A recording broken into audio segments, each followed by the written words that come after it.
You ever leave a conversation feeling just more confused than when you started?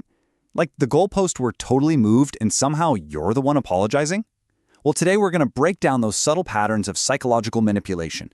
The whole point here is to give you the tools you need to cut through all that confusion and really start trusting your own judgment again.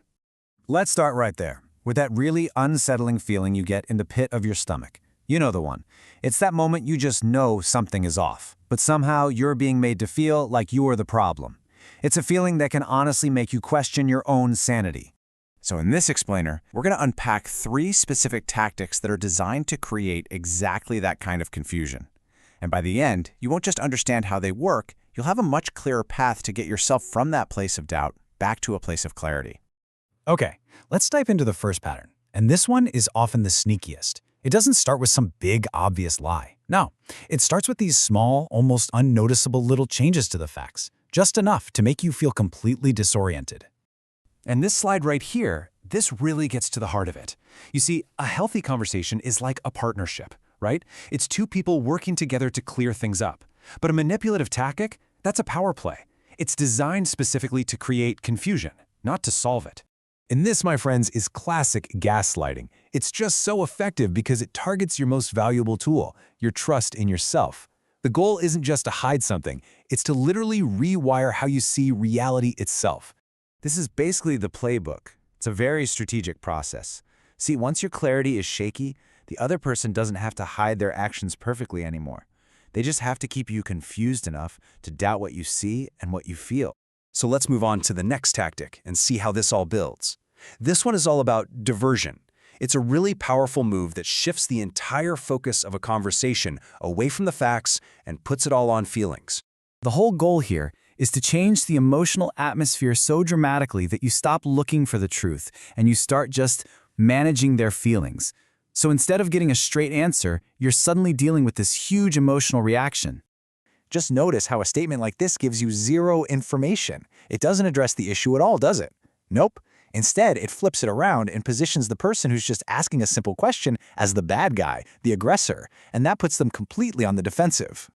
And right there, that's the psychological checkmate. You've been completely redirected. You went from being an observer just looking for some clarity to suddenly having to defend your right to even ask the question in the first place.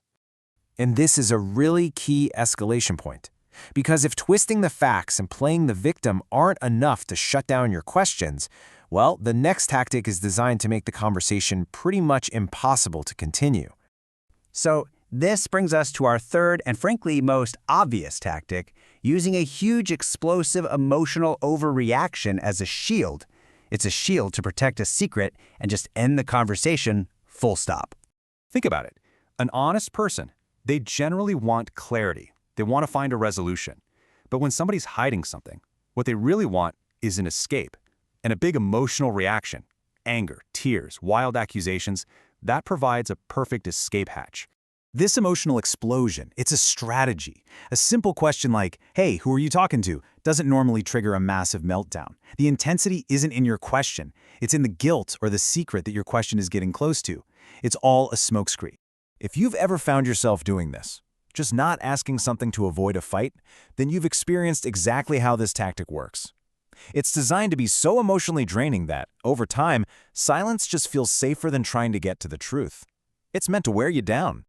So, we've walked through this fog of confusion. We've seen the tactics. The question now is, how do you find your way back to clarity?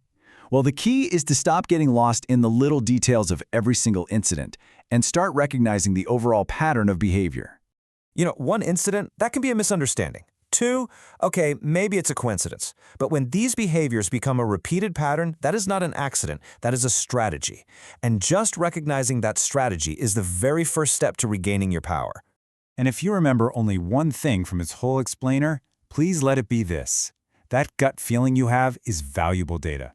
You are not crazy or overthinking it. You're a detective, and your instincts are the clues. And that's the question that can really change everything. Because trusting your intuition isn't about becoming suspicious or negative. It's about choosing yourself. It's about preserving your own peace of mind and your connection to your own reality. It's about choosing clarity. And you know what? That is a choice you always have the power to make.